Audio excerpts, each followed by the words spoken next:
La trampa es esta: creer que entiendes el mundo no es lo mismo que entenderte a ti mismo. Hay preguntas que guardamos para nosotros mismos, porque en voz alta se escuchan raras. Aquí las hacemos en voz alta. Soy Vivian, esto es Cosecha Salvaje. Cada semana, una pregunta nueva. Desde pequeña me dijeron que era madura para mi edad, y yo me lo creí. No solo me lo creí, me enorgullecí de serlo. Lo usé como identidad, como credencial, como evidencia de que yo tenía algo que otros de mi edad todavía no habían desarrollado. Como si la madurez fuera una medalla que alguien te otorga y que, una vez colgada en el cuello, ya no se te pueda quitar. La madurez prematura tiene una trampa muy específica. No te la dicen cuando te dan el título. La trampa es esta: creer que entiendes el mundo no es lo mismo que entenderte a ti mismo. Y confundir las dos cosas durante años con convicción, con orgullo, es uno de los errores más costosos que puedas cometer. Costoso no en cuestión de dinero, en tiempo, en relaciones, en versiones de ti mismo que construiste sobre una base que todavía no estaba lista. Hoy vamos a hablar exactamente de eso, de madurez, pero no de la madurez que te celebran cuando tienes 12 años y razonas como un adulto. Vamos a hablar de la otra, la que nadie aplaude, la que llega sola sin anuncio, generalmente después de algo que preferirías no haber vivido. Vamos a hablar de la madurez como proceso psicológico, no como logro moral, porque hay una diferencia enorme entre estar madurando y estar maduro. Y la mayoría del tiempo, cuando creemos que ya llegamos, apenas estamos empezando. A los 18 años tenía un plan. No voy a decir que era un buen plan, pero era sólido en el sentido en que son sólidas las cosas que construyes cuando todavía no sabes cuánto no sabes. Tenía certezas, tenía una imagen de cómo iba a ser la vida, tenía una versión de mí misma proyectada hacia el futuro que se veía desde adentro, completamente coherente. La gente que me rodeaba confirmaba esa imagen: es muy madura, sabe lo que quiere, tiene la cabeza bien puesta, y yo recibí esos comentarios como validación de algo que ya sentía como verdad. Pero hay una cosa que nadie te explica sobre la madurez intelectual temprana, que no es lo mismo que la madurez emocional, y que puedes entender perfectamente cómo funciona el mundo, cómo funcionan las cosas, las personas, las dinámicas sociales, los sistemas, y al mismo tiempo no tener la menor idea de cómo funcionas tú. Yo era muy buena leyendo a otros, pésima leyéndome a mí misma. Lo que sentía era: tengo claridad. Lo que en realidad tenía era teorías sobre mí misma que todavía no habían sido puestas a prueba. La diferencia entre esas dos cosas no se nota hasta que la vida empieza a poner a prueba todas esas teorías, y cuando eso ocurre, cuando el trabajo que elegiste resulta no ser el que pensabas, cuando la amistad que creías para siempre se disuelve, cuando la persona que imaginabas en tu futuro ya no está en ninguna de esas imágenes, tienes que decidir qué hacer con la distancia entre lo que creías y lo que es. Puedes culpar al mundo, esa es una opción. Puedes culparte a ti mismo, también es una opción, aunque muy costosa. O puedes, con el tiempo y con mucho trabajo, llegar a algo más complicado y más útil: entender que la distancia no era un error, era información. Yo tardé mucho en llegar a esa tercera opción, y cuando llegué, lo que encontré no fue la versión que había planeado a los 18 años. Encontré algo mejor, pero no más cómodo. Encontré algo real. Quiero proponer algo que puede sonar obvio, pero creo que no lo es. La madurez no es un logro, no es una meta, no es algo que se alcanza y se mantiene. La madurez es un proceso biológico. Y cuando digo biológico, lo digo en el sentido más literal, no como metáfora, no como descripción de lo que ocurre en el cuerpo humano, incluyendo en el cerebro, a lo largo del tiempo. El cerebro humano no termina de desarrollarse a los 18 años, ni a los 21, que es la edad que muchas culturas usan como marcador legal de la adultez. La corteza prefrontal, como ya lo habíamos hablado antes, la región responsable del juicio, de la toma de decisiones, de la regulación emocional, de la capacidad de anticipar consecuencias a largo plazo, no completa su desarrollo hasta los 25 años. Algunos estudios recientes sugieren que el proceso aún continúa en ciertos aspectos hasta los 30. ¿Sabías que la mielinización, el proceso por el cual las neuronas se recubren de una vaina de mielina que acelera y hace más eficiente la transmisión de señales, continúa en la corteza prefrontal hasta bien entrada la tercera década de la vida. No es metáfora decir que un cerebro de 25 años literalmente procesa de manera diferente a uno de 18. Son estructuras físicamente distintas. Eso significa algo muy importante. Las decisiones que tomaste a los 18, a los 22, a los 25, no las tomaste con el cerebro que tienes ahora. Las tomaste con con el cerebro que tenías entonces, un cerebro que todavía estaba construyéndose. Y sin embargo, somos una cultura que juzga esas decisiones con los estándares del cerebro adulto, que le pregunta a un adolescente qué quiere ser el resto de su vida, que espera que alguien a los 22 sepa con claridad qué tipo de trabajo quiere, qué tipo de relaciones necesita, qué tipo de persona aspira a ser. Es como pedirle a un árbol que dé fruto antes de haber echado raíces. Y aquí está el concepto que quiero que nos acompañe durante todo el episodio, porque creo que es fundamental. La bióloga y escritora Robin Wall Kimmerer, no sé si se dice así, que escribe de manera extraordinaria sobre la inteligencia de las plantas y los ecosistemas, habla de la madurez en los seres vivos no como un punto de llegada, sino como una condición de receptividad. Un organismo maduro no es uno que ya terminó de crecer, es uno que ha desarrollado la capacidad de recibir lo que el entorno le ofrece y de dar lo que tiene para dar, no antes, no después, en el momento justo. La madurez como sincronía, no como destino. Esto cambia la pregunta, ya no es ya maduré, que es una pregunta binaria cerrada que solo tiene dos respuestas posibles y ambas son probablemente incorrectas. La pregunta es, ¿qué está madurando en mí en estos momentos? Que es una pregunta abierta, viva, que reconoce que el proceso no termina, y esa pregunta formulada con honestidad lleva a lugares mucho más interesantes que la certeza prematura de creer que ya llegaste. Voy a hablar de fracasos, no con la energía de una coach de vida, que no lo soy, que te dice que el fracaso es el camino al éxito. Eso ya lo saben, ya les han dicho eso miles de veces y además dicho así no sirve de mucho cuando estás en el medio de algo que se está cayendo. Voy a hablar de fracasos como lo que creo que realmente son: mecanismos de información. El trabajo que perdí o del que me fui, las amistades que ya no están, las personas que pensé que iban a ser mi círculo para siempre y que hoy son, en el mejor de los casos, un recuerdo y en el peor, una ausencia que todavía tiene forma. Las versiones de mí misma que construí alrededor de esas relaciones, esos trabajos, estas certezas y que tuve que desmantelar cuando lo que las sostenía desapareció. Todo eso es información. No lo pude ver mientras ocurría. Eso también es importante decirlo, porque hay una narrativa muy irritante que dice que deberías poder ver la lección mientras estás en medio de la experiencia, que si eres lo suficientemente consciente, lo suficientemente presente, lo suficientemente trabajado, podrías extraer el aprendizaje en tiempo real. Eso es falso.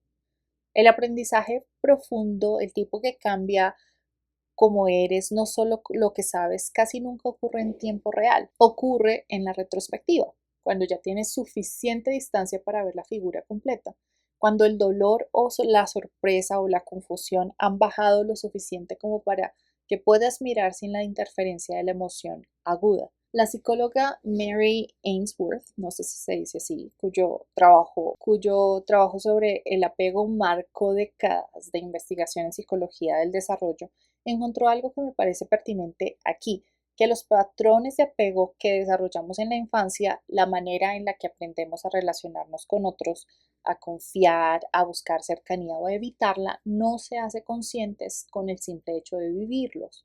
Se hace conscientes cuando los observamos, cuando hay suficiente distancia reflexiva para verlos como patrones y no solo como la manera en que las cosas son. Dicho de otra manera, no puedes ver el patrón dentro del patrón. Y esto aplica a todo, no solo al apego, a los trabajos que eliges, a las amistades que mantienes, a las situaciones que repites sin darte cuenta de que las estás repitiendo, a la imagen de ti mismo que llevas como si fuera un hecho y que en realidad es una historia que empezaste a contar hace mucho tiempo y que nunca te detuviste a examinar. Yo pensé durante mucho tiempo que sabía quién era. Tenía una narrativa bastante coherente, era la chica madura, la que razonaba bien, la que entendía bien las cosas, y esa narrativa funcionó bien y perfectamente hasta que la vida empezó a presentarme situaciones que no encajaban en ella. el trabajo que no era lo que imaginaba, la amistad que se disolvió de maneras que no anticipé, el círculo que creí permanente y que resultó ser temporal. Cada una de esas situaciones fue una grieta en la narrativa y ante las grietas hay dos respuestas posibles: reforzar el muro o empezar a mirar lo que hay del otro lado.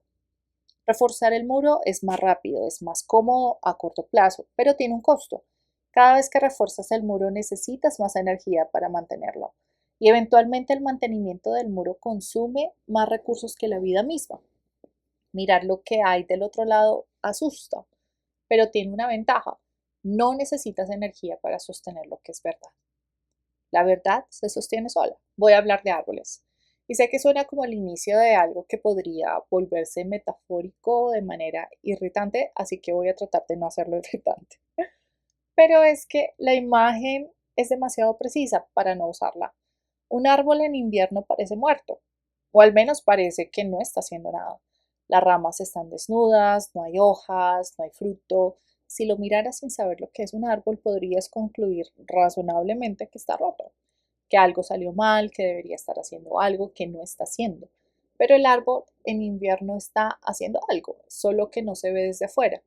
Está consolidando raíces, está almacenando energía, está haciendo el trabajo subterráneo, invisible, no espectacular, que es exactamente lo que necesita para florecer cuando llegue el momento correcto. El árbol no floreció antes porque no era tiempo, no porque estuviera fallando. Me sentí un árbol en invierno muchas veces en mi vida y lo viví como fracaso. Pensaba que tenía que estar haciendo más, que había algo que no estaba viendo, que la gente a mi alrededor que parecía estar floreciendo, que tenía los logros visibles, las relaciones que se veían bien, la seguridad de que yo no sentía. Sabía algo que yo no sabía, que yo era el árbol que no crecía bien, que había algo fundamentalmente defectuoso en el proceso. No entendía que el invierno no es el error del árbol, es parte del ciclo. Hay un concepto en biología vegetal que se llama vernalización. Es el proceso por el cual ciertas plantas necesitan pasar por un periodo de frío prolongado para florecer en primavera. No es que el frío sea un obstáculo a pesar del cual la planta florece, es que sin el frío la planta no puede florecer. El frío es parte del mecanismo, es una condición necesaria, no un accidente que hay que superar. ¿Sabías que algunas especies de árboles frutales no producen frutos sin haber pasado suficientes horas de frío durante el invierno? Los agricultores lo llaman horas de frío requeridas o chilling hours. Si el invierno es demasiado cálido, el árbol no produce, no porque esté enfermo, porque no tuvo el invierno que necesitaba.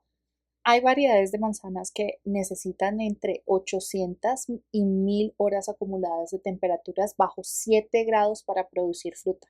800 horas de frío como condición para el dulce. Eso me parece un argumento botánico para no apresurarse. Hay periodos de tu vida que funcionan exactamente así. No son periodos en que no estás creciendo, son periodos en que el crecimiento está ocurriendo donde no se ve, en las raíces, en las estructuras internas, en la manera en que tu sistema nervioso está aprendiendo a procesar algo que todavía no puede articular. Y el error que yo cometí durante mucho tiempo y que veo cometer constantemente a personas inteligentes y trabajadoras es confundir invisibilidad del proceso con la ausencia del proceso. No crecer de manera visible no es no crecer. A veces es exactamente lo contrario. A veces quedarte quieta, no como resignación, sino como parte del ciclo, es la cosa más inteligente que puedes hacer. Y la más difícil, porque nadie te aplaude por quedarte quieta. El aplauso no es el fruto, no para el invierno que lo hizo posible. Hay una tensión fundamental en la manera en que los seres humanos vivimos el tiempo. Por un lado, somos biológicamente seres de proceso. Nuestro cuerpo tarda 9 meses en formarse, nuestro cerebro tarda 25 años para completar su desarrollo, nuestras emociones procesan a su propio ritmo que frecuentemente no coincide con el ritmo que quisiéramos. El duelo, la integración, la comprensión profunda, todo esto ocurre en tiempo biológico, que es lento, no lineal y completamente indiferente a nuestras preferencias. Por otro lado, vivimos en una cultura que ha optimizado casi todo para la velocidad. la gratificación inmediata, el resultado visible, el crecimiento que se puede medir en trimestres, en métricas, en before and afters. Esta tensión entre el tiempo biológico del proceso y el tiempo cultural de la velocidad crea una forma de sufrimiento muy particular, la sensación de estar atrasado. No atrasado respecto a algún objetivo estándar, atrasado respecto a una narrativa, respecto a una imagen de cómo deberías ver tu vida a esta edad, en este momento dado lo que estás trabajando y lo que has intentado. El filósofo Henri Bergson, francés, principios del siglo XX, uno de los pensadores más interesantes sobre la naturaleza del tiempo, hace una distinción que encuentro profundamente útil entre lo que llamaba temps y durée. El tiempo es el tiempo medido, reloj, calendario, la secuencia de instantes iguales y externos. La duración es la duración vivida, el tiempo como lo experimenta la conciencia, fluido, continuo, irreductible a medición. El problema, según Bergson, es que confundimos los dos constantemente. Medimos nuestra experiencia interior con el reloj del tiempo exterior y esa confusión, esa aplicación de métricas externas en procesos internos es una de las fuentes más consistentes de ansiedad humana. Dicho de una manera más directa, tu proceso interno no puede ser medido con el reloj de otra persona y pretender que sí se puede, pretender que porque a los 30 deberías tener X o porque alguien que conoces ya tiene Y, entonces tú estás atrasado. Es aplicar una herramienta equivocada a un problema que esa herramienta no puede resolver. El estoico Marco Aurelio escribió en sus meditaciones algo que encuentro particularmente sobrio para alguien que era emperador romano y que por tanto tenía todo el poder del mundo para acelerar cualquier cosa que quisiera acelerar. No desperdicies lo que te queda de vida pensando en otras personas. El tiempo de un hombre es un punto, su existencia un flujo, su percepción turbia, la composición de su cuerpo corruptible, su alma incierta, su fortuna oscura y su fama dudosa. Eso no suena particularmente motivador, pero es honesto. Y en esa honestidad hay algo liberador. Si todo fluye, todos procesos y la certeza es ilusión, entonces también lo es la idea de estar atrasado.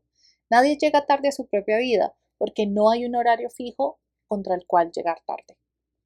Hay un proverbio que escuché hace tiempo y que no he podido olvidar. La mejor hora para plantar un árbol fue hace 20 años. La segunda mejor hora es ahora. Es un proverbio chino atribuido generalmente a la sabiduría popular, aunque como todos los proverbios populares, su origen exacto es incierto. Pero la verdad que contiene es independiente a su origen. No puedes plantar el árbol de hace 20 años. Ese árbol no existe ya. Lo que existe en el suelo de hoy es la semilla de hoy y las manos que tienes ahora. Y quizás el árbol que plantes hoy necesitaba exactamente el suelo que tienes hoy. El suelo que solo existe después de todo lo que pasó antes. Entonces, ¿qué se siente maduro ahora? Esa es una pregunta que me hice de verdad, no retóricamente, me la senté a responder. Y lo que encontré no fue la lista de logros que hubiera esperado a los 18 años. No fue el trabajo correcto, la relación correcta, el número correcto en alguna cuenta. Fue algo mucho más difícil de medir y mucho más real. Lo primero que se siente maduro es mi sentido de calma. No la calma de quien no tiene problemas, sino la calma de quien ha aprendido con la experiencia acumulada de muchas veces no estar calmado, que la agitación pasa, que los estados no son permanentes y que la intensidad de lo que sientes en un momento dado no es predicción de cómo te vas a sentir la siguiente semana. Esa calma no la tuve siempre, la construí con fracasos, con cosas que no salieron, con momentos en que estaba completamente convencida de que algo era catastrófico y que luego resultó no ser nada. La calma que tengo ahora es evidencia acumulada de que he sobrevivido cosas que pensé que no iba a sobrevivir. Hay un concepto en psicología clínica llamado tolerancia a la angustia. Es la capacidad de tolerar emociones negativas intensas sin actuar de manera que te haga daño a largo plazo, sin explotar, sin escapar, sin colapsar, sin necesitar que la incomodidad desaparezca de inmediato para poder funcionar. La tolerancia a la angustia no se desarrolla evitando la angustia, se desarrolla experimentándola y descubriendo que no te mata, que puedes estar en el medio de algo difícil y seguir respirando, que el malestar no es una emergencia, es una condición. Eso es lo que se siente maduro, no la ausencia de la angustia, la capacidad de estar con ella sin que me consuma. Lo segundo que se siente maduro es mi sentido de dejar ser, letting go. Es otra de esas frases que el autoayuda ha desgastado hasta hacerla casi inútil, pero hay algo real debajo del cliché. Hay una diferencia genuina entre retener y soltar, entre aferrarte a cómo creías que debían ser las cosas y permitir que sean como son.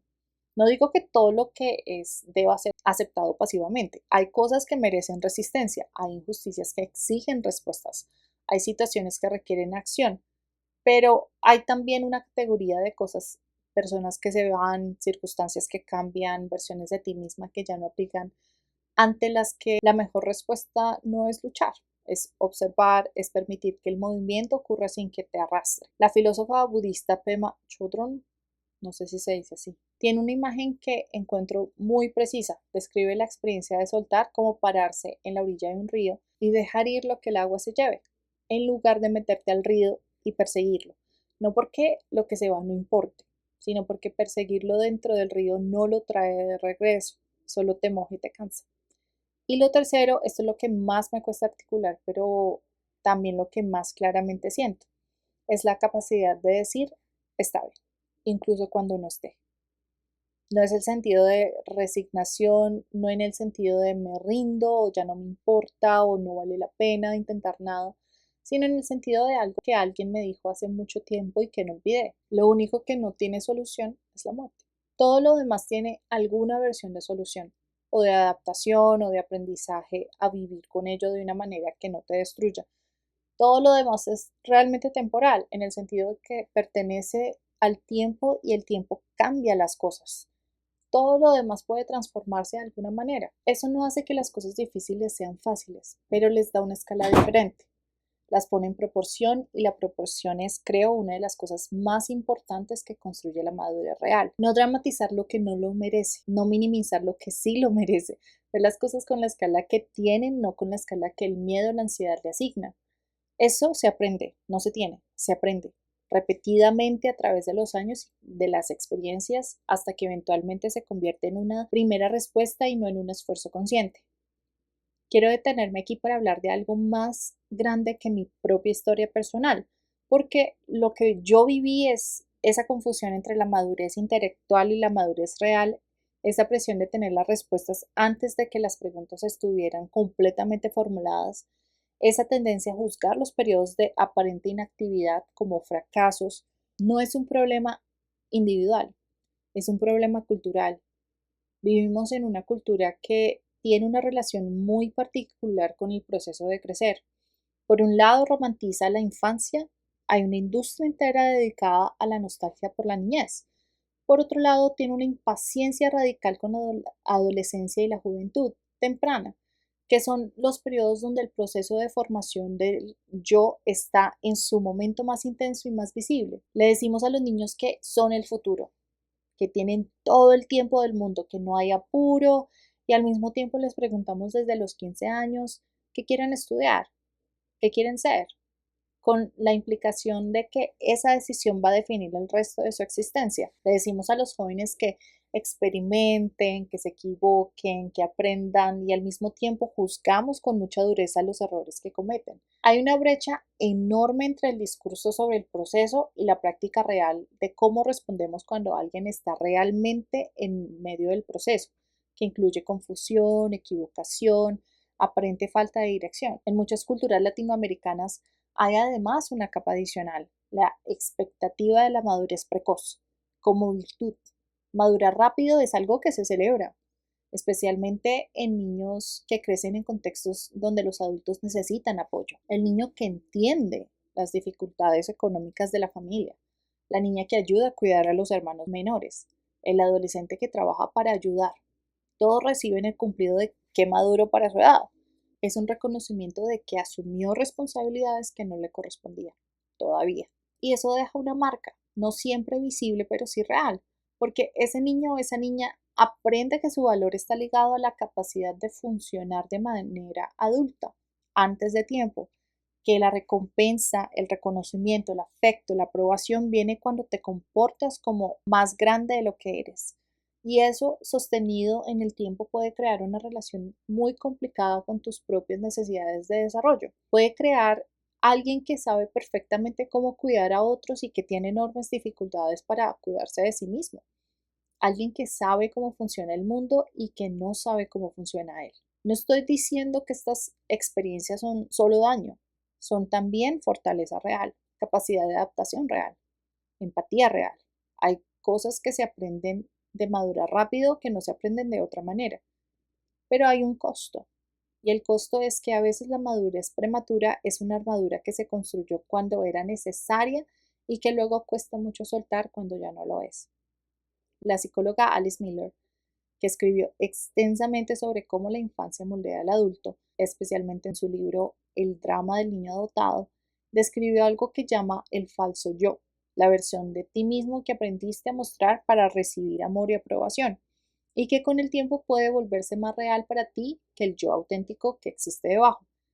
El proceso de madurar de verdad en muchos casos implica desmantelar parte de ese falso yo, implica preguntarte qué de lo que creo sobre mí mismo es realmente mío y qué aprendí que debía creer para que me quisieran.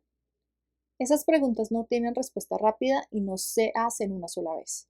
Se hacen repetidamente en diferentes momentos de la vida con diferentes niveles de profundidad, a medida que tienes más herramientas para sostenerte mientras las respondes. Eso también es parte del proceso.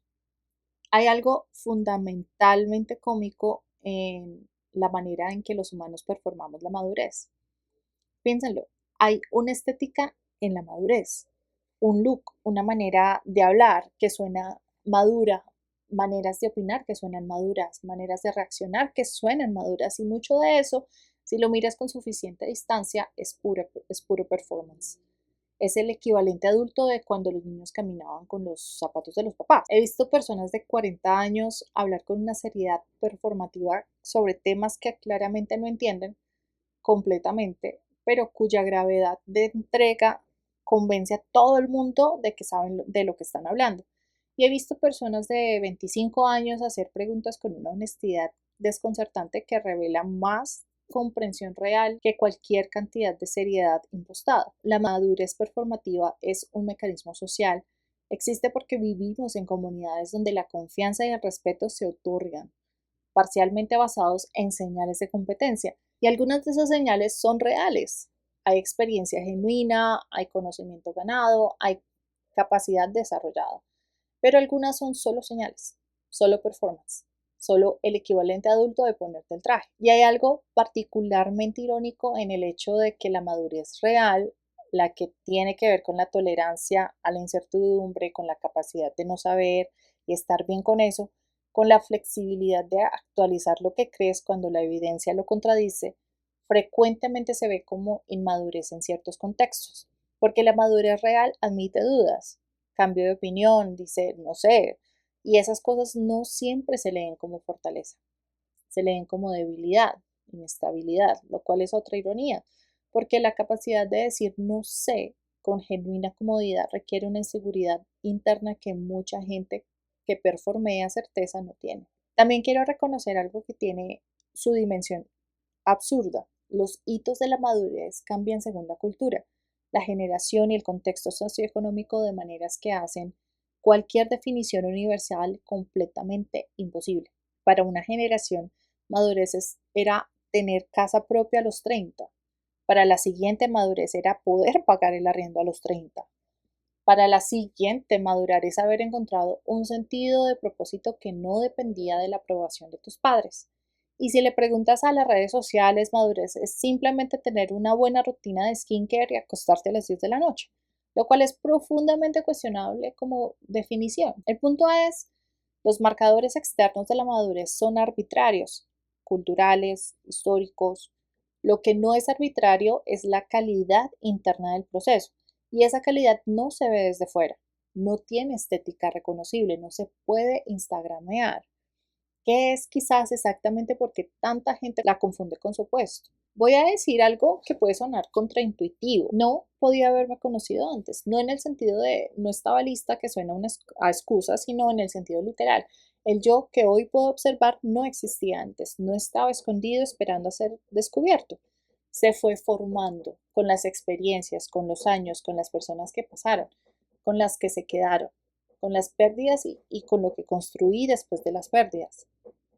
Hay una idea en la filosofía del proceso, particularmente en Alfred North Whitehead, que es uno de los filósofos más complejos y más incomprendidos del siglo XX, que dice que la realidad no está hecha de cosas estáticas que cambian, sino en procesos.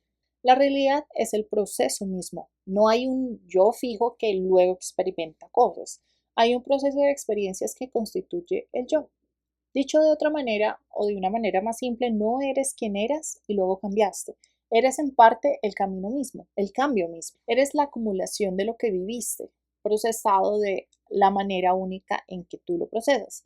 Eso tiene implicaciones importantes para la manera en que hablamos del autoconocimiento. El autoconocimiento no es excavación arqueológica, no es ir a buscar algo que estaba ahí desde siempre, enterrado, esperando. Es más parecido a la observación continua de un proceso que está ocurriendo.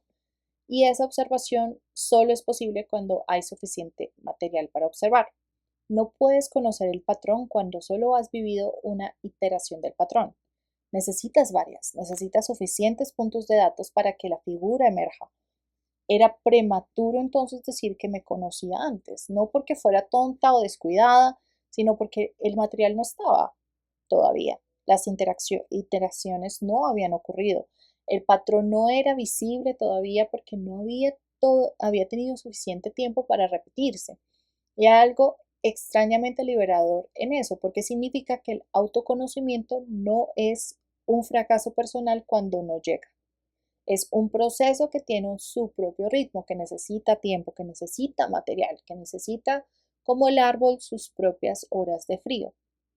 El psicólogo Dan McAdams lleva décadas estudiando lo que él llama narrative identity, la identidad narrativa, la idea de que los seres humanos construimos un sentido del yo a través de las historias que contamos sobre nuestra propia vida. Y uno de sus hallazgos más consistentes es que la capacidad de construir una narrativa de vida coherente y significativa, no necesariamente positiva, sino coherente, está correlacionada con el bienestar psicológico, pero esa narrativa no se construye de golpe, se construye retrospectivamente, mirando hacia atrás, conectando puntos en su momento que no estaban conectados, encontrando sentido en cosas que mientras ocurrían no lo tenían, lo que significa que para construir la narrativa necesitas haber vivido suficiente, necesitas tener material, necesitas los fracasos, las pérdidas, los giros inesperados, las cosas que no salieron como esperabas, no como castigo, como materia prima.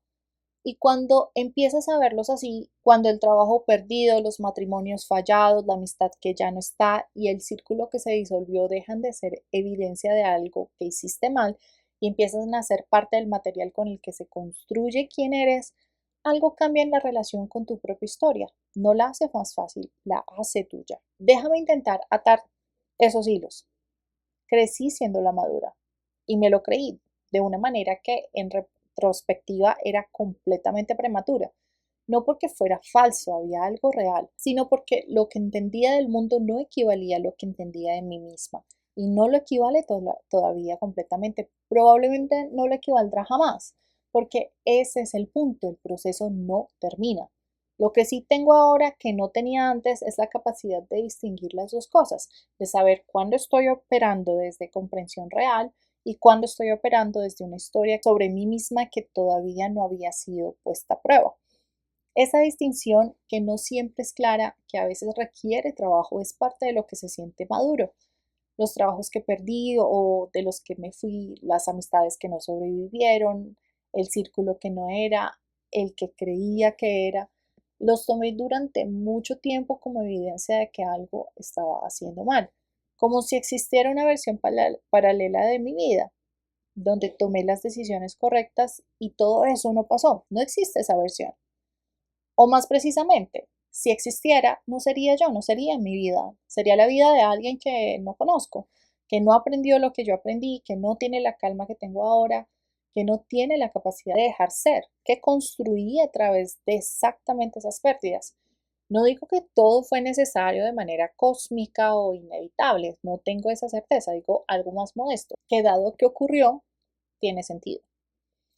Que puedo construir una narrativa coherente que lo incluya, que no necesito eliminar nada de lo que fue para estar bien con lo que soy hoy.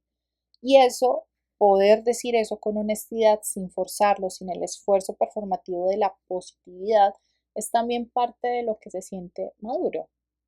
Hay una diferencia entre la aceptación resignada y la aceptación activa. La resignada dice, no hay nada que hacer, entonces lo acepto. La activa dice, entiendo qué pasó, entiendo que soy lo que soy ahora y elijo construir desde aquí. La resignada paraliza, la activa libera.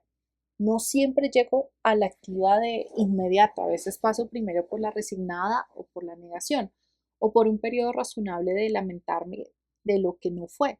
Y eso también está bien, no hay un camino recto hacia la integración. Hay un camino humano que incluye desvíos, que incluye momentos de regresión, que incluye días en que todo lo que construiste parece mucho más frágil de lo que era el día anterior. Pero hay una diferencia entre esos días ahora y esos días hace 10 años. Ahora sé que pasan. Eso solo cambia mucho.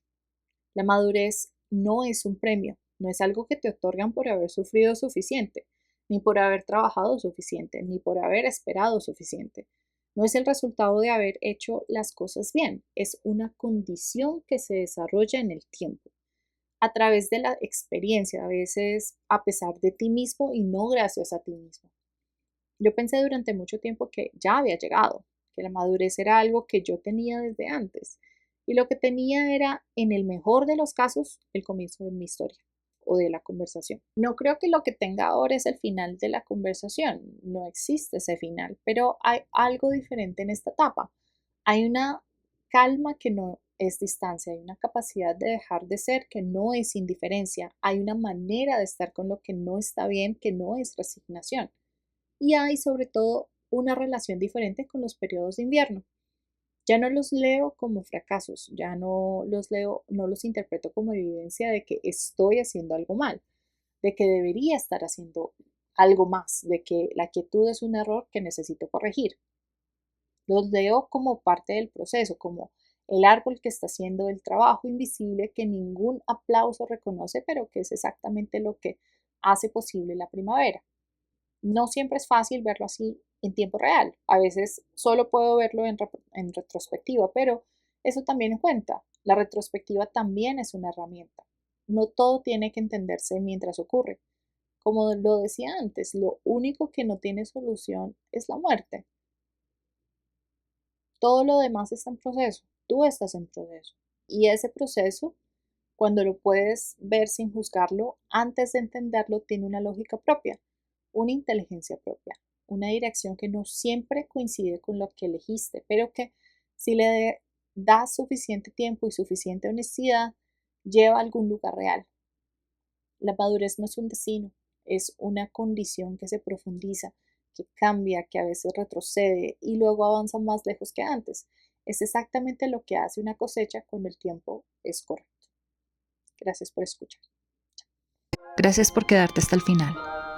Si algo de esto resonó, compártelo con alguien que también lo necesite escuchar. Encuéntranos en Spotify, busca Cosecha Salvaje, el link está en la descripción. Nos vemos en la cosecha.